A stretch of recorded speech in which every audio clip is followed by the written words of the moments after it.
I'll let you know what the line is as soon as it comes in. I can't believe it's only fucking. It's 40, dude. That line should be like 21 tonight for these two fucking teams.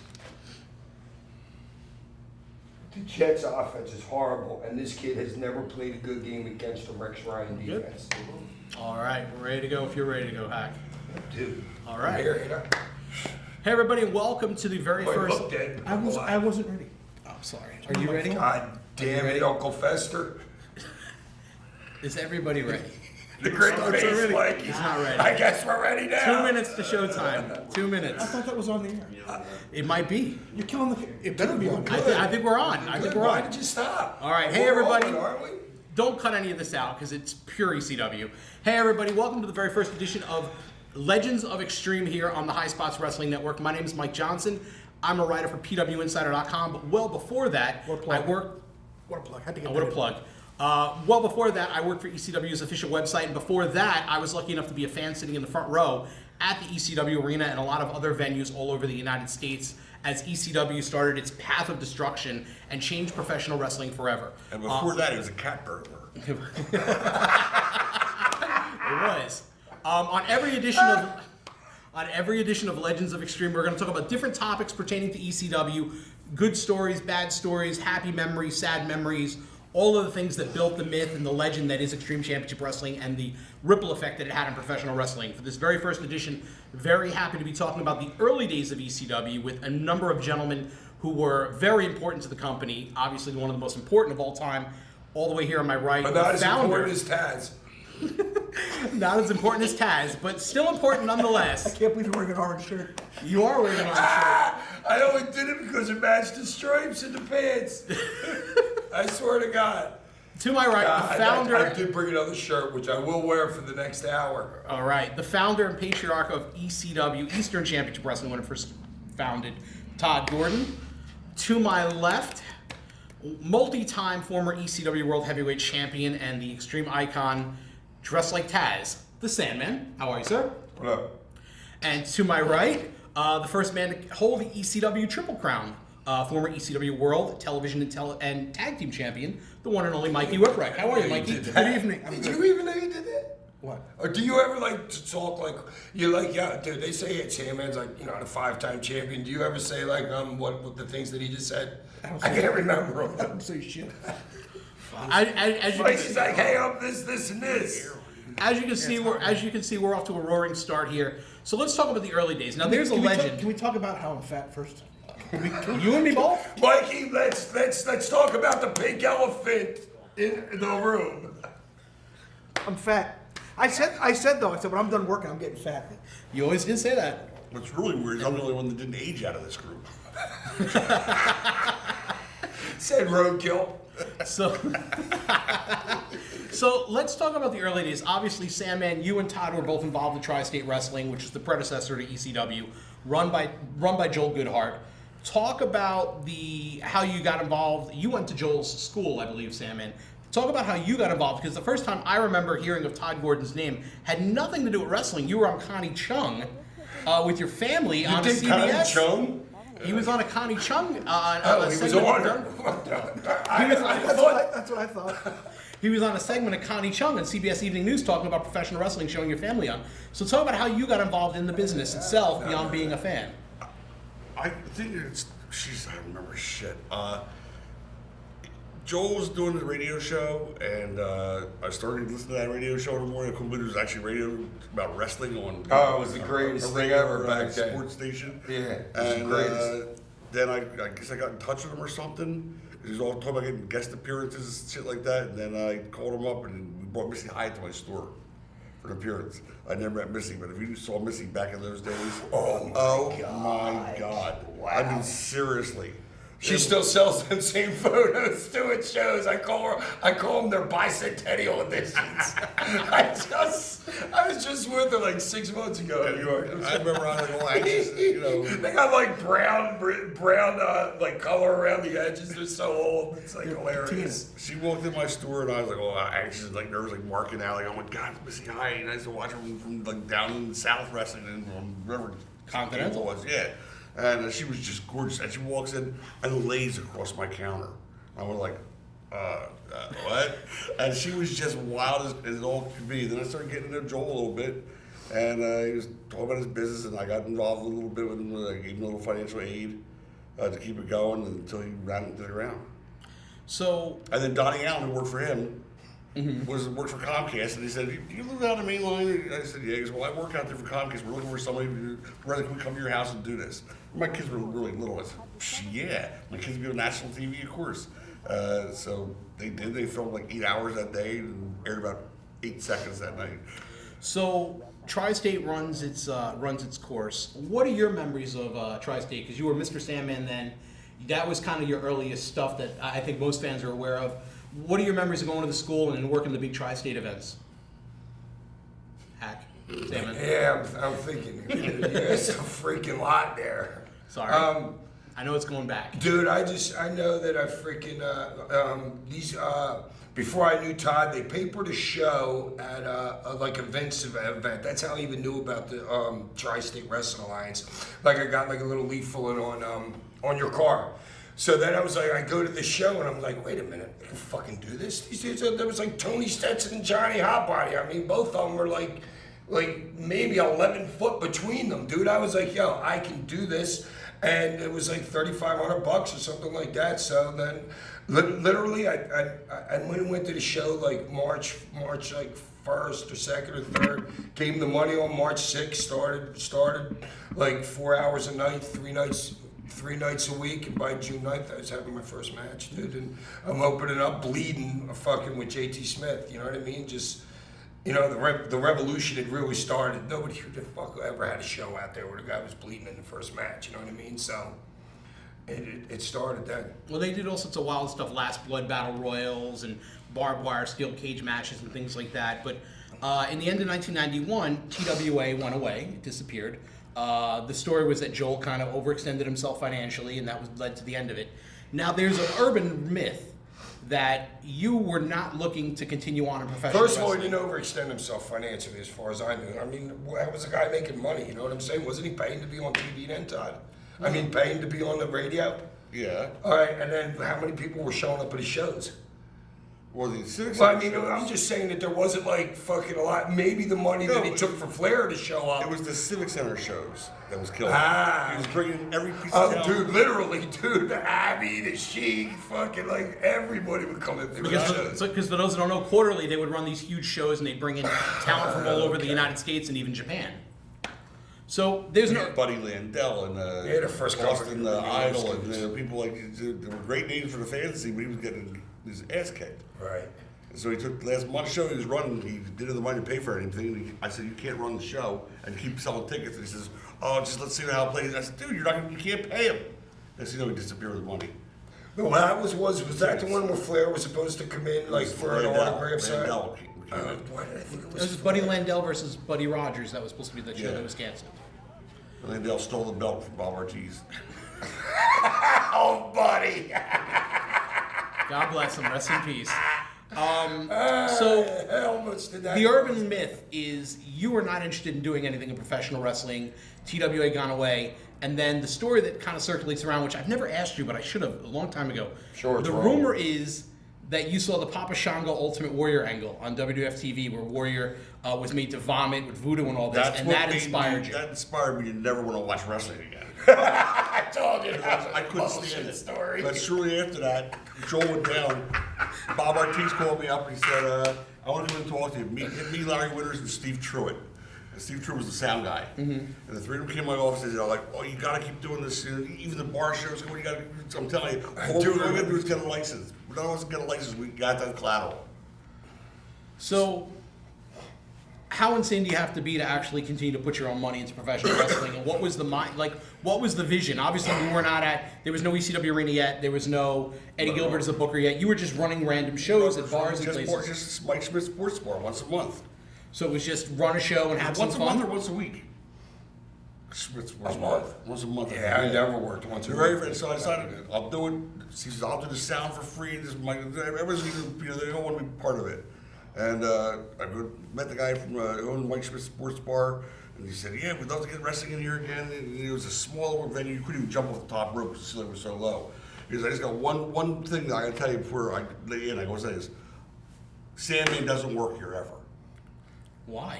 It's a true story. It's gotta be me. What did she say? I'd never run a show there or anywhere yet. I go, what do you mean I can't use Sandman?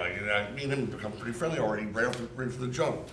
He said he spit at one of our waitresses and he threw him out. He's not allowed on the board anymore. Blah, blah, blah, blah. Do you recall this?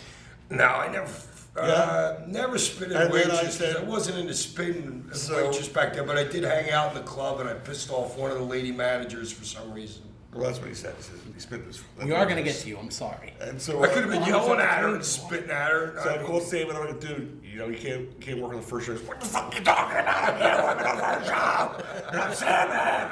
I said, well, you can't. You can't be on, he won't let you in. I go, I'll tell you what, if I can get him to say, okay, if you apologize, you come in and apologize, and then we'll get you on the shows. This is how it happened. So he goes, okay, I'll do it. He comes in and he goes, That's exactly what sorry. So they let him on by the second show. He's allowed to come in and work for us. All right, and the only and I know the exact date of that second show was because it was the night the Magic announced that he had HIV because I was right around the corner from the event. When You didn't get it from him though, right? You got it from somebody else. So, It's gonna be a I should have heard us in the hotel room and each other would see each other before now. so at what point, you're running for a while, at what point does it become, we're going to do TV? How does Sports Channel Philadelphia come into the A equation? guy named Matt Radico, who was filming our stuff for release on the VHS. Was he the mass mustache dude? Yeah. And he came to me and goes, listen, I met a guy named Sam Schroeder who's starting a brand new TV network here in Philadelphia called Sports Channel Philadelphia. And, or Prism, no, he's just Sports Channel Philadelphia. And he goes, he wants to know if you consider, but he needs programming. Would you consider doing a pilot? So if he likes it, blah, blah, blah. I said, yeah. It was on TV for free. I have to pay to get on it because everybody pays to get on TV Right. and wrestling. Free. And you get to keep the advertising. I said, it's a no-brainer. So we went out to Tabor Youth Hall and did a TV pilot taping. And gave it to the guy. Tabor on 8th Street? Yeah. Was that? I can't believe I remember that, but I was like, what the? And that's what's where up with Frank, this neighborhood?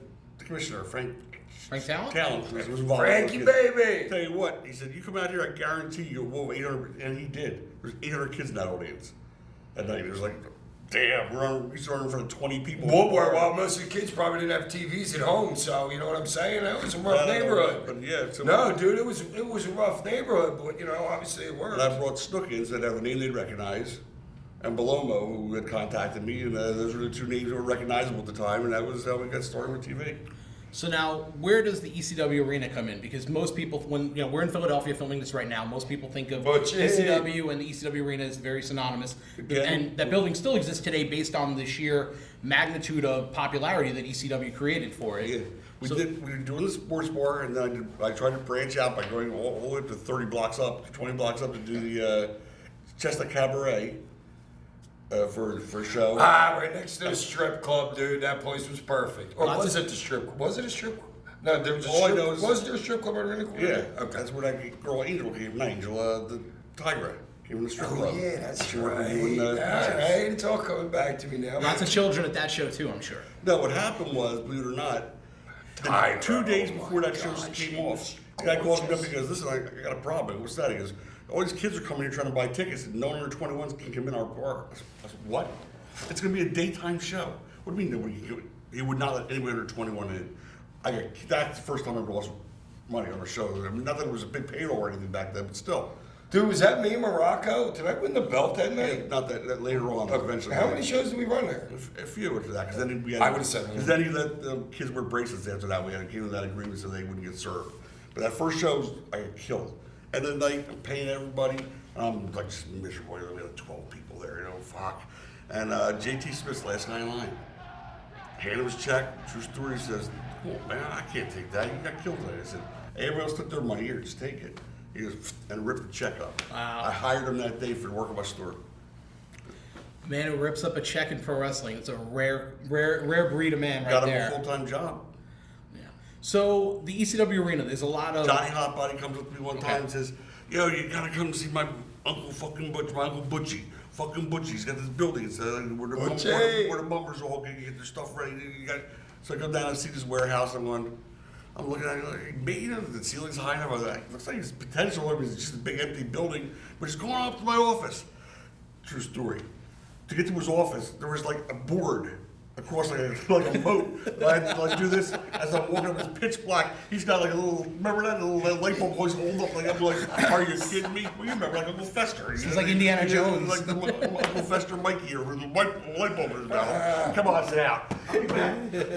And he hooked up this place and he made a deal with me. And I said, here's the deal.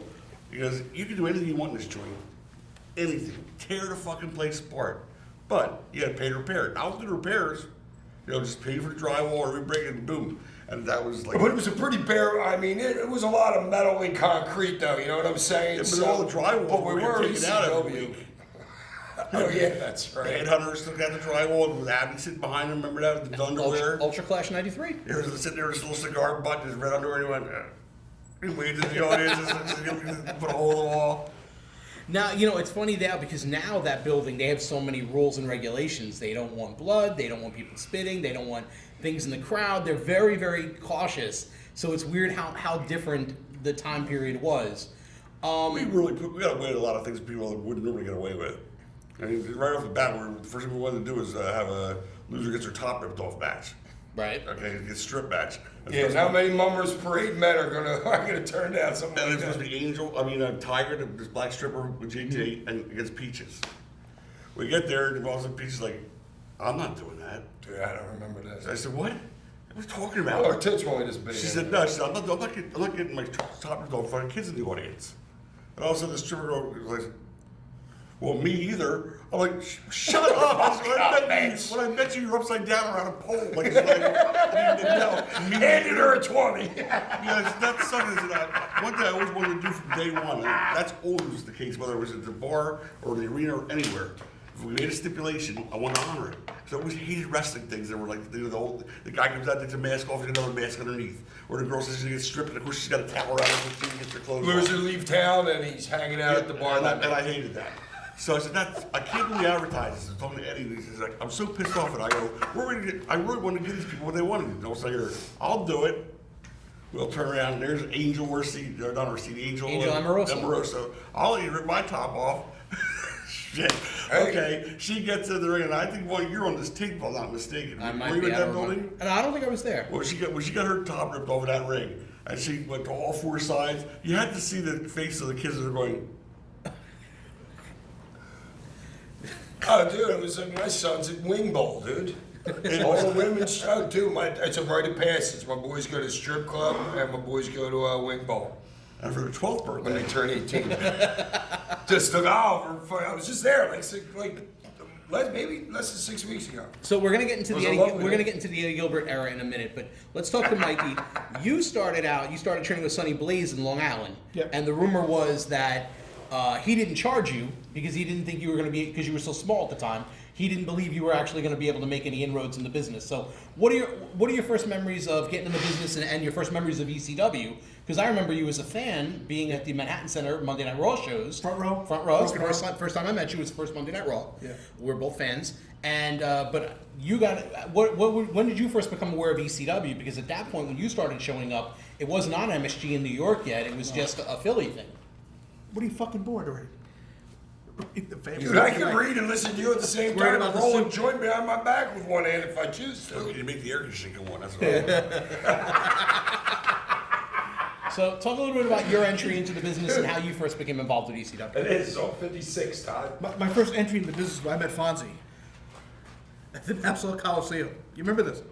I threw the kid upstairs and gave him a jacket. Yep. I thought you were going to say something else there for a second. Well, that was later on. But no, I was like, Fun is working the bathroom in Manhattan Center.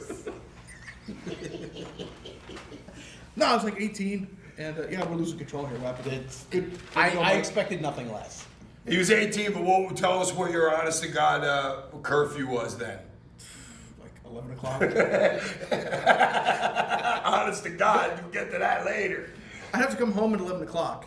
Say I'm home, okay, and then sneak out my bedroom window. Hilarious. That's great. His character was The just shit. innocence of it all, The whole dude. thing, like, when he used to come Yeah. down Straight with the black guy, he innocence. goes, I'm gonna get my mom's gonna kill me. Like, Yeah, it was. Yeah, coming out black and blue was. Why'd you do now? Didn't you get thrown out of your house at some point? Yeah, they kicked me out. You get kicked out Wow, of the house because he at came ECW? home beat up. Yeah. So Because where'd I you go? fucked him up. The ECW World Champion homeless. Parents kicked him out. That's funny as shit. Is that Mike Tyson or what? So where'd you go? My car. Was it Mike. was it roomy? Was it roomy? It was alright. Okay. Talk about how you Chevy Lumina. Chevy Lumina. There you go. Great car. So how did you first get involved in ECW? Sonny Blaze was renting the ring to them, and they needed a ring crew. So Sonny goes, "Hey, we have a ring rental. We need to get this ring down to Philadelphia." I said, "Okay," but he kept the ring in the basement of this supermarket. Of a supermarket. Yeah, it was just me and him with this 20-foot ring, 10-foot pieces, No, why was the ring in a supermarket? because he owned the supermarket. He owned the supermarket. Okay, see. And it was free storage. This is what they pay me money for, to find out. But no, they rented the ring, and then Inquiring minds wanted to know. Here you go. who's inquiring? He is, I guess. You were. I was. Yeah, you were. Yeah, anyway. All right, Oh, supermarket, basement, ring. Supermarket ring. Came down, rented it, set it up, watched it, said this shit is fucking crazy. And it was like the best shit So I've you ever walked seen. in blind. You didn't know about the product at all. Yeah, because I didn't really do independent shows when I, growing up. It was either the Nassau Coliseum or the Garden. Occasionally WCW at the Meadowlands. Right. And, independent wrestling was really like nothing. I'd see about it in the magazines. It was Dude, like- I didn't see an independent show until I was like 27. Yeah, I didn't even it know wasn't- they existed. They weren't dude. like Yeah, it now. wasn't- There's now 10,000 they're everywhere, but independents. back then it was like- very small, tiny shows, and you had to be local to know that it was even coming to your area. There was no advertising, obviously. So Sunday said, "Let's go." We set the ring up, watched the show, and it was the sickest thing I've ever seen. This is not like wrestling. This is not Papa Shango Ultimate Warrior. Well, and yeah, you know what we wanted to call him? What's that? Do you remember? No, The name we wanted to give you before we gave you Mikey Whipwreck? no. We wanted to call him the Ultimate Warrior. Warrior? Warrior. He goes, oh God, I can't. My mom's gonna kill me. Oh, that's hilarious. I never knew that. That was the never heard name. The that. Ultimate Warrior. That's That was the great. name of the one I came Well, up it's like, with. well, they said to me, "What's your middle name?" I said, "Michael." I said, "Okay," and they walked away. Who was this? So when did you find out your name? Paul, what's your middle name? I go, "Michael." Okay, and he walked away. So I'm like, "All right, do you want to wrestle?" I go, "Okay." No, you were doing spots in the ring and stuff. Before Yeah, we set Yeah, that was stuff the up. legend right. that you were discovered by somebody doing spots in the right, ring. but then he goes, "Do you want to wrestle?" I go, "Okay." And they go, "What's your middle name?" I go, "Michael." Okay. And that's it. He goes, "Okay, you're gonna wrestle Mr. Hughes." And I'm like, That was your first match? first match, I had no gear, nothing. That fucking dragon. That was probably the idea. That dragon shirt was just something my buddy got me for Christmas. Is that right? Yeah, I just borrowed the shorts from Donnie Allen. That makes sense. 2 That's plugs for Donnie great. in 15 2 minutes. months, Donnie Allen. Yeah. That's So, great. so the best is, they're sitting there, and I didn't know anything. He goes, "You take a sidewalk slam?" I go, "Yes, sir." "You gonna jump real high?" I go, "Yes, sir." Good. That's all he said. I said, "Okay, no problem." The beat up guy, he called me. I said, "Fair enough." The beat up The guy. Ultimate Warrior. I love that. Dude, somebody should be doing that right now. Write that down. That might be your next booking. Well, the whole I think it was his character was always out there going, "Oh God, my mom's gonna kill me." She finds out I'm wrestling, and he was a shoot. Begging It you was to take the the- TV title away, yeah. Definitely shoot. Please take the title, Mr. Gordon. Yeah, so I remember sitting there, and I didn't know about lineups on the wall. I didn't know shit. I just know I'm wrestling Mr. Hughes, and he had like 5 matches, right, that night. So I'm like, okay, so I'm sitting there, and I hear, "Mikey, go to the ring." I'm looking, all right. "Mikey, go to the ring," and I'm looking around going, "Mikey, better go to the fucking ring." So, That's funny. yeah, "Mikey Whipwreck, go to the ring." And I'm going, this guy's fucking trouble. Paul comes, Paul walks like this. He goes, "Are you gonna go to the ring?" I go, "Why?" He goes, "You're Mikey Whipwreck." And I went, "Oh, fuck." In the business 5 minutes, I'm already in trouble. You're already in trouble. Already got heat. What are your memories of the match? I jump real high. Dude, when did you come jump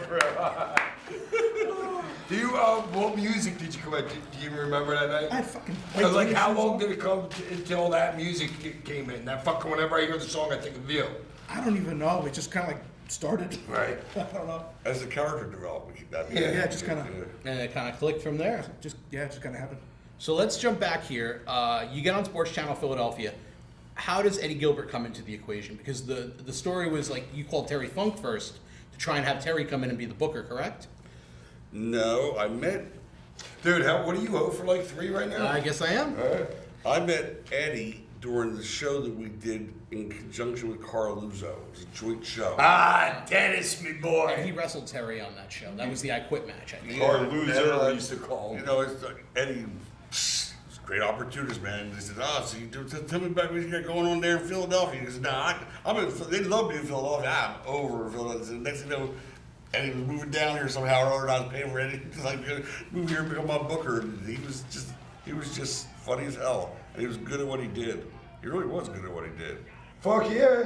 So why do you think Eddie's version of ECW didn't work out? Why did it? Because that's easy. 2 reasons. One, as the TV got out on, basically, he decided he wanted to be Jerry Lawler of Philadelphia.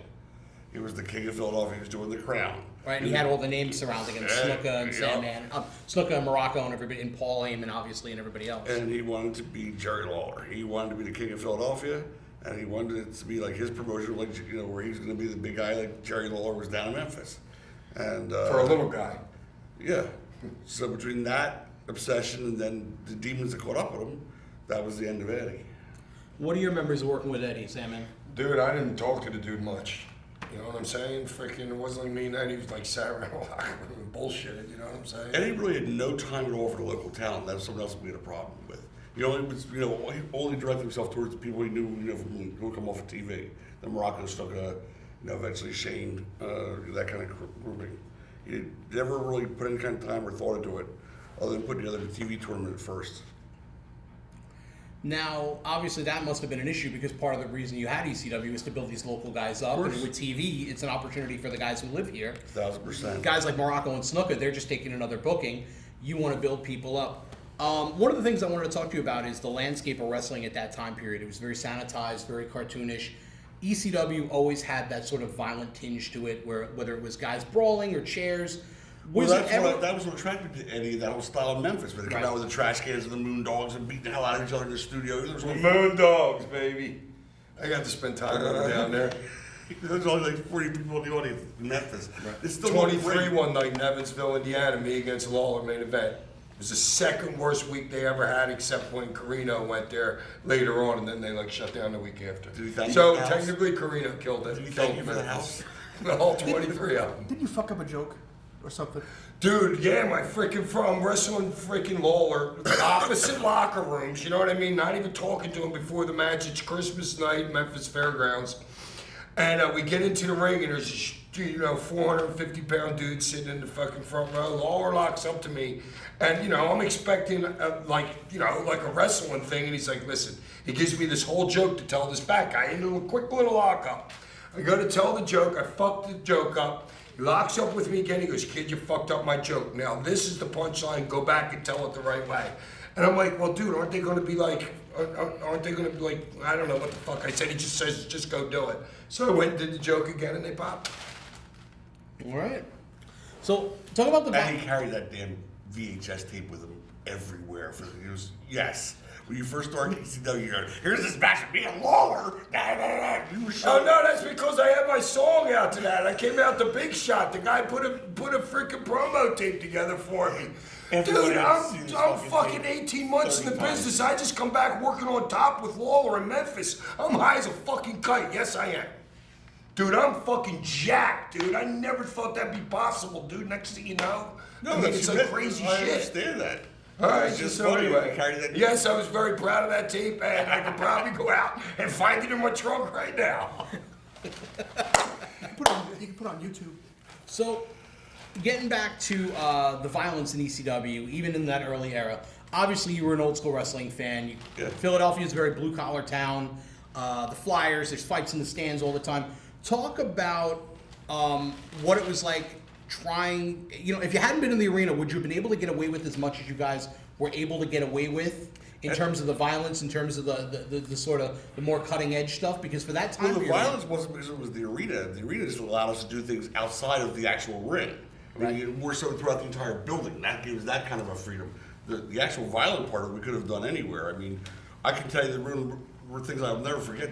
Right before I got into the business, I was still with Joel Goodhart and those guys. We went to the Civic Center for a show, NWA, WCW, whatever they called themselves back then. And it was the Freebirds against the Dynamic Dudes. That And would've to been the the day I NWA. die, I'll never forget this. Every time Shane or Johnny Ace touched the Freebirds, boo! Just like they do now, like with Roman Reigns. Right. I mean, but this was 1989. Boo! Every time the Freebirds did something, oh, the whole Civic Center, I mean, they had like 5,000, they pop like crazy. And now the Freebirds are, and they're laughing their ass off, like, Jesus, what the fuck? Like, they were all for this, throw it off, they know what to do. And Shane was young, and Ace was young, so they were like just completely discombobulated in the ring. There was no scurrying or anything. But nonetheless, they were in complete, the crowd totally didn't say this. We like the heels, we don't like, and if you were there, you couldn't help but understand and get that passion, that feeling. And that's what I wanted to keep going with. That's what I wanted to do when we started. Was it, was there ever a point where the violence was an issue on Sports Channel Philadelphia or even in the local community? Can I honestly tell you the beauty of Sports Channel Philadelphia is they never watched the show. I mean, literally, That's fucking great. it was on at 6 o'clock at night.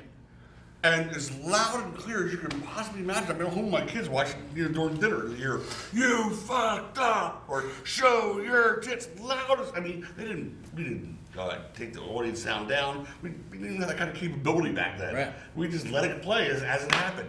And no one watched it. And Carl Luzer was writing letters to the sports. You see what's going on? It's a disgrace. The little children, I mean, he's trying to put us out of business. But yeah. Oh, you got it back though. And then Sam Schroeder, like I said, he never watched the show. He was just happy to have content. 6 o'clock obviously wasn't the ideal time to air us, but we did every Tuesday night at 6. So let's talk about the changeover from Eddie Gilbert to Paul Heyman as Booker, because obviously you were in the middle of that. Ultra Clash comes. Gilbert's supposed to be one of the main events in a tag match. There's a shift in the entire dynamic of ECW at that point. By the end of that show, or before that show, Paul Heyman's now the Booker. No. And ECW. No? He was not the booker for that show. Okay. Who was the Booker for that show? I was the booker for that show. Okay. Eddie and I had a falling out that week because he was in his, Paul was getting ready to go work with Crockett, Jim Crockett, on his the WWN in New York. World Wrestling Network. That's why he wanted to bring. That's why the Public Enemy eventually came in. He was going to leave us. That was we're like a stopover. Because I sat down one time and I met with Jim Crockett, Eddie decided, oh my God, the wrestling guy, paranoia, they're out to get me. I'm getting screwed here. Paul and Todd, they were Jewish. Crockett's Southern. Anyway, so The tribe was out to get him. Yeah, That's just the way it is, though, dude. It's like, so he thought that he that's was. So he said, "I know what you guys are up to. I'm not stupid." I said, "I'm telling you, you could be further from the truth." Because I was hanging out with you all the time back then. I said, "You're crazy. You're nuts. I'm not. I quit." He was storming off. Come on, Daddy. He was storming off into the parking lot where Matt Radica's studio was. I said, "Holy shit! I'm 3 days from a show. We've been building up on TV now for the last month. For this big main event. Abby, Chic, Funk, Hanson. So I guess it wasn't Chic. So it was Abby, Hanson, Funk, and Eddie. And Gilbert was supposed to be the fourth guy in Yeah, the tag. I said Funk, Gilbert, Eddie, Funk, Eddie, Hanson, and Abby. In Abby, yes. 3 days before he quits, I'm like, oh my God. So I go, Hey, it always says at the bottom, excuse me, card subject to change. who am I going to throw in there? So I called Kevin Sullivan up. I bring Kevin in for that spot. How do you think you catch Sullivan's number? Like, you remember back? It wasn't like you had that great Rolodex at that point yet. You know what I'm saying? You call somebody like Abby or whoever. I got it. I couldn't tell you where I got his number from. And I called Sullivan up, which, by the way, Eddie and Sullivan were like mortal enemies. I mean, Eddie hated Sullivan more than anybody. I guess he thought he was trying to bang Missy or whatever the case may have been. And that would happen to be true with any man that they actually met. I said, yeah, I'm coming. Yeah, Todd, I'd love to come and see. Go and bring him in. Eddie calls me the day before the show. Listen, man, I'm sorry. I thought everything was wrong. I'm really sorry, man. Just forget this whole thing ever happened. I said, well, I got a little problem now. He said, what's that? I said, you left. You said I quit. I got to fill a spot. I brought somebody else in to take that spot. Here's the phone. Who? I said, oh, this is gonna be. Watch his heads up spinning off. I go, Kevin Sullivan. Dead silence. All you hear is steam. It's just coming. It's coming out of his ears, and he was just devastated. And then he said, well, we talked about that. And he said, can I just come in at one point, because I'm doing a thing with Funk down in Texas, just to further our angle after the show's over or after the match is over, and just say goodbye to everybody or some yada, yada, yada. And I said, yeah, sure. Now that night, it was bedlam backstage, and somebody was, I can't remember who it was, could have been anybody, just driving me crazy. Well, I don't want to do this, I don't want to do that. And then I said, oh, so Paul said, what's the matter, brother? I said, this guy's, I got him, I'll take care of it. And Paul put the fire out. And I watched, I said, oh, that's interesting. A couple other things happened. I said, he was like, it couldn't have been a perfect assistant for me that night. I started thinking, damn, I wish this guy wasn't going to New York. I said, I wish we were going with Crockett. Not knowing, of course, Crockett already falling apart. He goes, well, fuck Crockett, how about that? How about I stay with you? Wait, you're building up this whole thing, a new kind of camera for you, is it a whole new... High definition. Yeah, high def TV. You're doing all stuff nobody's ever seen before. You're just gonna leave that? Fuck Crockett, yes. Damn it, I want to stay here with you. I think you and I together, is working me. And sure enough, the next day, Paul became the booker. So it had begun. Yeah, who knew? Over a little favor of stamping out the Eddie Gilbert fire for the night. So where did the entire story that Paul and you stole Paul stole the booker position from Eddie start? Where does any story come from in wrestling? Right. Well, I'm asking if you have any insight into that. That's why we're here. There was nothing to it. It didn't happen like that. Because that story is that myth. Eddie decided Paul was trying to get to get me and Croc together and push him out. Mm-hmm. And it was never, ever talked about. There's a thought, ever. The only thing we talked about was possibly doing a tournament where we would eventually name a champion so that he could go to Texas for work the territories. So let's talk about what were the differences working with Gilbert versus Heyman once they in the booking position. Heyman put other people on the camera. No, it wasn't that. Dude, it was Eddie Gilbert literally for like 45 minutes of show there for a while. Yeah, I mean that's true, but the difference was also that I think Paul and I had similar backgrounds growing up. We just had the same sense of humor more than anything. And They had some bar mitzvahs together. yeah, right. Anyway, the point was that we talked, literally hours at a time every single day at the very beginning of the fun. And if we could make each other laugh, whatever we just keep making it funnier until we got to the point where like, oh my God, the place is going to explode when we do this. Oh, they were just about violence. That comedy to us was, if not more so, at least equally as important as the violence was. So, if we could make each other laugh with some idea, whatever the case may be, that's what we just had a natural camaraderie. We just had a natural connection. Now, right around the time that Paul took over as booker, a lot of other talents were coming in. Sabu came in for the first time. Talk about what led to Sabu coming in, because obviously he was already doing some really awesome stuff over in Japan, but he had been around. He had worked for Tri-State. He had worked in Michigan for a long time. But he had never found his niche. Didn't Sabu on that last Blood Battle Royal or something? Wasn't he in that match? Didn't the Sheik bring him back? Yeah, for the TWA, that absolutely. Match? I'd like to say, because I honestly think he fucking goes under the ring and he stiffs me, fucking right in the beginning of that match. But he swears it never happened. All right, just wondering. I don't know. I just. Well, but he had, my just whole point was that he had been in Philadelphia at least once before. Oh, yeah. But in that Battle Royal, it wasn't like you got to see Sabu. But you saw when he was with outside battle or cage match where he climbed that's like right. a cat. Yeah, I forgot Who the hell about is that guy? I mean, he from the outside of the cage to get in that battle royal is how he won. He climbed that thing literally like a cat. It was like he flew up there. A reverse Battle Royal. Who is that guy? And so I got to know him a little bit, and then Paul knew a lot of shit was going on in Japan. He was very attuned to what was going on in Japan. I wasn't even paying attention to that stuff at that time. And he knew about Sabu and Michael Awesome from over there, who was a gladiator at the time. And he said, I want to bring these guys in, and that's how we got Sabu. But he was working for Dennis, too, and that was also an issue. Well, we should talk about that because Dennis Carluzzo, the late Dennis Carluzzo, was running New Jersey, and he used a lot of the quote unquote names that the smarter fans would like before ECW started to really establish itself as something larger. Talk about and you ran shows in conjunction with Dennis at least once. One time. So I didn't know him yet. I never met him yet. So where does all that Only heat? he and Joe Goodar were mortal enemies. So where does all that heat come from? Is it between Dennis? See and how ECW? it's like how these guys were mortal enemies and these guys were mortal enemies. Mm-hmm. It's just if you're a booker and he's a booker, you're mortal enemies. If you're a promoter and you're a promoter, you're mortal enemies. That's wrestling, right, Mikey? Yeah, it's sick, but it's so stupid. It's the same shit too. Right? Yeah. So It happens today all the time. But yeah, it's just the way it is, man. But do you remember any like moment that kind of ignited the issues between the two sides, or was Well, it just... yeah, certainly. It started out because he called me up because listen, we're doing the show and they want to do a joint promotion thing. Would you guys be interested? Or whoever contacted me, I think it was him. And I said, yeah, sure. Get my guys exposure. It's the Hilton Hotel wherever we're doing that. And the only thing is like you can't tell Larry like anything. Like you can't tell him how much we make or who's there. I said, I think you guys were partners. Is Larry Sharp? Larry Sharp. Larry Sharp from the Monster He Factory. goes, yeah, but I'm just telling you, man, man, like, don't tell him this, man, just trust me, man. Don't say nothing to Larry. If he calls you after you don't know him, I'm like, whoa. So Todd's like, all right, I got this. I got this guy sized up pretty fast. King of the carnies. Really? Wow, I mean, one conversation, jeez. And so we did the show that night, and shortly thereafter we started to grow a little bit, and sure enough, we had TV. And with TV, I'm telling the guys, look, you can't work across the bridge where he can make a baby or a heel, whatever he wants to do, and work on my TV 10 miles away, because it defeats what I'm trying to accomplish here.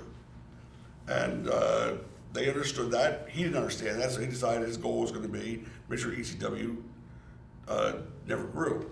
So he went out of his way to try to keep the company from, succeeding. Do you think it was just jealousy that ECW was on TV and just was growing? Well, yeah, when you're somebody that been doing it for how many years was Carluzzo doing it, and all of a sudden, bam, you're there. Of course, there's going to be that jealousy. Yeah. Crazy. Yeah, I remember with Sonny, like there was once or twice where apparently Dennis called Sonny and said, "Hey, I'll pay you this much, not to bring the fucking ring." Not to show up. Yeah. And he would call Wow, that's wrestling, dude. And he would call every building we were going to run and send them any kind of tape he could of us being violent, and saying, especially the youth centers and the Catholic churches and wherever we were going to go to, and say, like, these guys are bad, to cancel the show. We got some cancellations. To the point where I remember driving down the road with all people, Mick Foley, who was the most gentle, humble guy in the world, and I would tell him we lost this gig for next Saturday. He goes, pull over. Now back then they still had payphones. So we pulled over. No, there was no cell phones. We pulled over. Mick called Carlos from a payphone and says, "You ever fuck with my livelihood again? Take money out of my mouth again?" I said, "Cactus Jack." Don't mess with his money. Dude, you remember Cactus Jack being in the bar asking people, everybody, like when he was first around, and they asked him if he wanted a drink. He goes, no, can you just buy me a cup of soup? You know what I'm saying? He just came direct. Hadn't he driven from Texas or something like that and showed up, dude? All the dude wanted was a cup of soup, dude.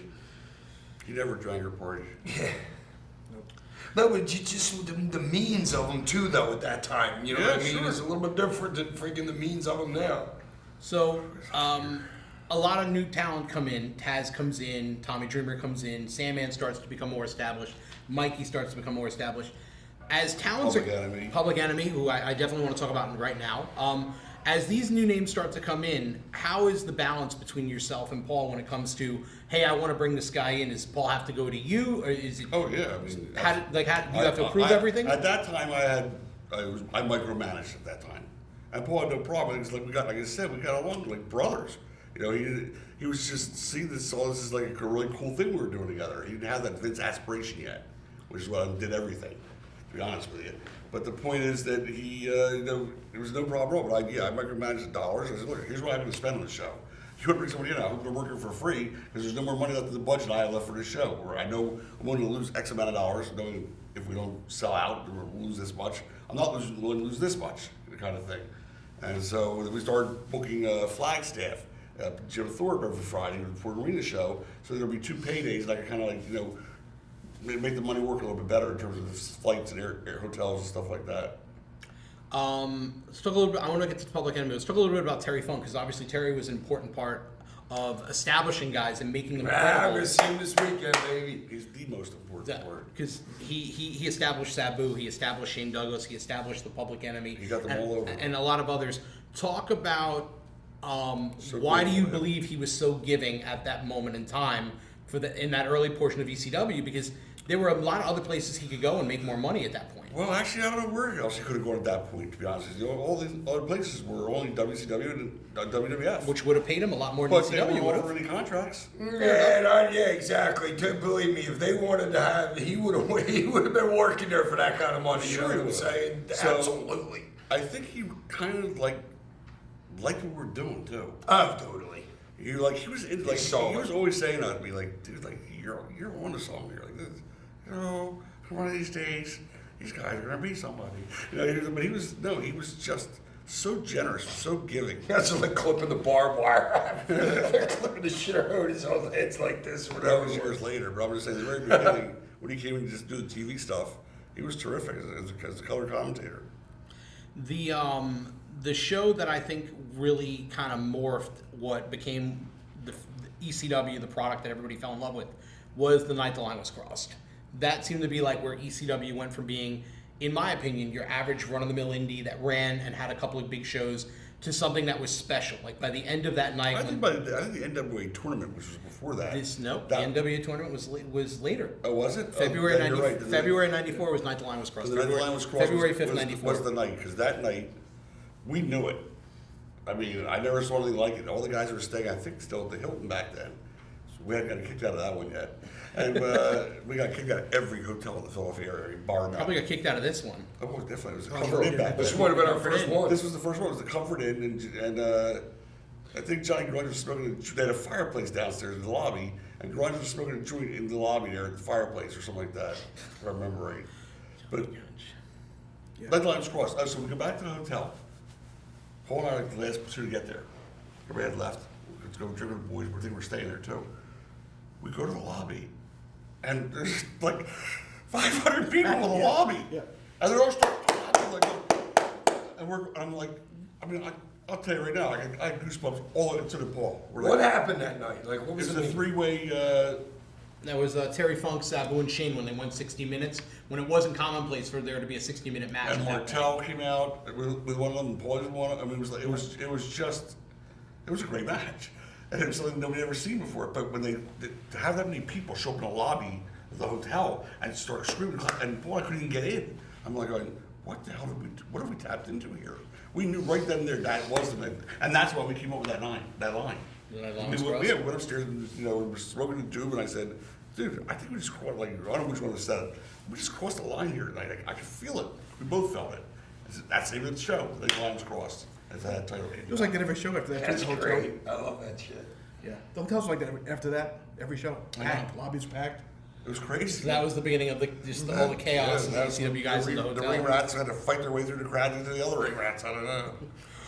One act we didn't get a chance to talk about yet is the Public Enemy, who started at Ultra Clash, and they were the first homegrown ECW act that hadn't been a star somewhere else. They and Jason. It was them, and then it was you. And You were the Jason. first single, and Jason. Absolutely. Jason Knight. Absolutely.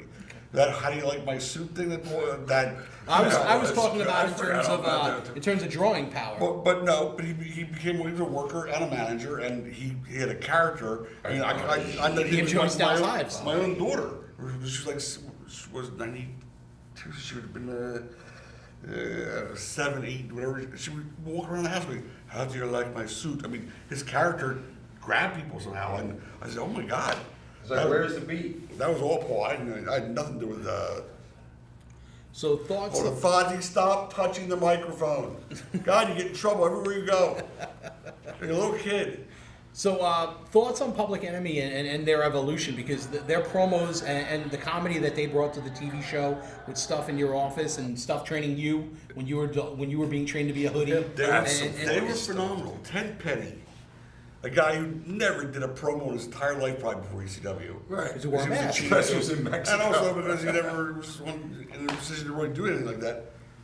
Comes out and he's got this ability to go from comedy to, Oh, that was to hardest. great, dude. When he What, switched his stop head on a over, dime. that was great. And we'd go like, whoa, oh, where did that come from? Fucking Ted Petty. Oh, Rock, whoa. I mean, he was I just love great. Oh my God. What's going on here, Mr. Commissioner? First the people turned against us in Philadelphia. Sabu interfered with our Johnny, and who gets the heat? We do. Now, the Commissioner, Mr. Commissioner, you know the devil, but you were bullshit.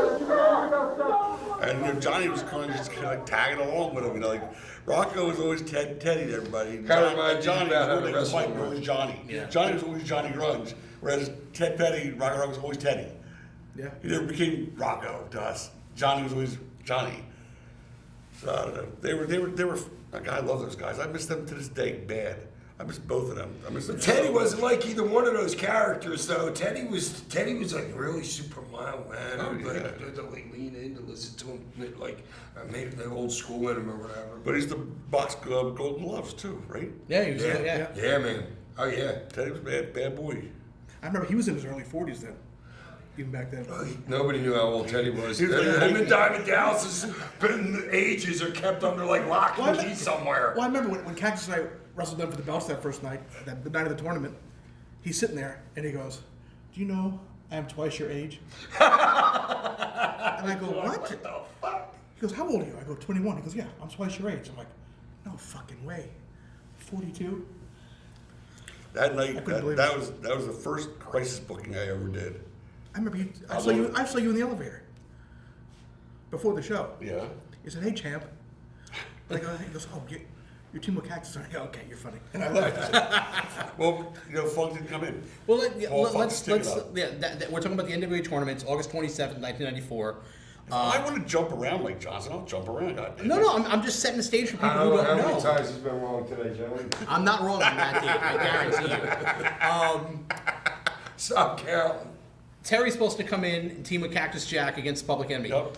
Why is Terry Funk not there? Well, what you find out later that Paul didn't give him his ticket information like the night before. I mean, he was handling a flight he had somebody handling a flight. He had a guy, a friend, somebody in New York was doing Bereavement something. flight. But how many did you ever fly under an assumed name? Guys Yeah. would be like, well, "What's your name today?" When you got to the locker room finally. There was 4 cities you had to go through to get there, that was the one and you'd time- be like some Jewish name or something. We flew to Florida, and it was like, "Who are you?" I go, "Dave Rosenthal."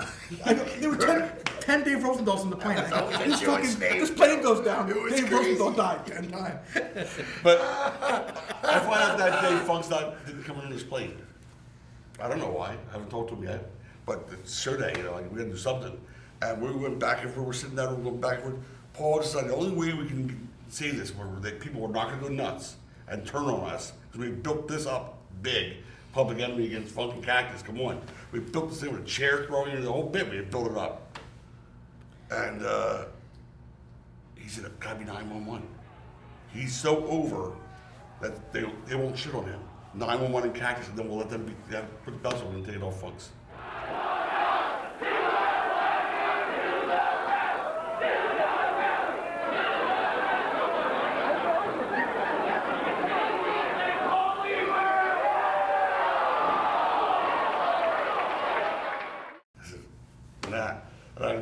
I was adamant about this. Thank God I started some kind of, You okay? Let's hold on. No, that's counting down to how much time we got figured left. that. Yeah. Well, I was going to count you down if he didn't, because we were what was that, a 5-minute counter? 7-minute? I don't know. All right, come on, keep going. Anyway, so I said, Mikey. I mean, the crowd loved Mikey. The whole, I said, then what you do is you have to keep running back. And no, I don't want to do it. I want to do it. And Cactus pulling him to the ring. And that's exactly what they did. And the place went nuts for it. Dude, was this before you would go out there and say all right, the guy didn't show up tonight or whatever? No, from the jump we did that. I said, okay. From the first, before the show started. And by the way, so then you stay for 2 matches if you want, and then leave. After that, you're here. Or then it would after intermission if you want. But I guarantee that second half's gonna be worth it. And that's the way we would set it up. I think nobody ever left. Of course. What are your memories of working Public Enemy that night in Team with Cactus? Because that's a heavy position to be He in. didn't make curfew. No, I did not make curfew that night. I was scared to death. Because Cactus was like, "Oh no, Mikey." It's the ultimate warrior. It was the perfect character. Well, listen, it was perfect. I'm sitting there going, "I'm going to replace Terry Funk." I said, "I would kill myself." Oh, God, you got to think about it like that. If I was sitting there watching, right, I'm going, Cactus Jack and Terry Funk is the Public Enemy. I'm like, yeah, and fucking here the fuck I come. Fuck me. Wow, Mikey, that's man. But I can that's see that. But the whole thing of you trying to keep running away and him trying to pull you back made the whole crowd it just turned the whole thing around. Well, I left at one point, and then we go, what can we use as like a weapon? Teddy's like, "Oh, come out with like a chair," and Johnny's like, "No, use the bar and the bat." And Cactus is like, "Oh no!" I said, "How about I come out with like a piece of balsa wood, like the worst weapon ever?" And I found this old shitty piece of paneling. like a 16-inch thick. And I hit it with Johnny's head. The thing exploded. He says it like $1 million. I'm going, you were supposed to no-sell that, but okay. He was supposed to no-sell that. Yeah. Tremendous. That's funny shit, dude. I fucking petrified. Like I really I'm like, this is gonna end badly. And Teddy was like, no, Mikey, it'll be fine. Just do your thing, you'll be fine.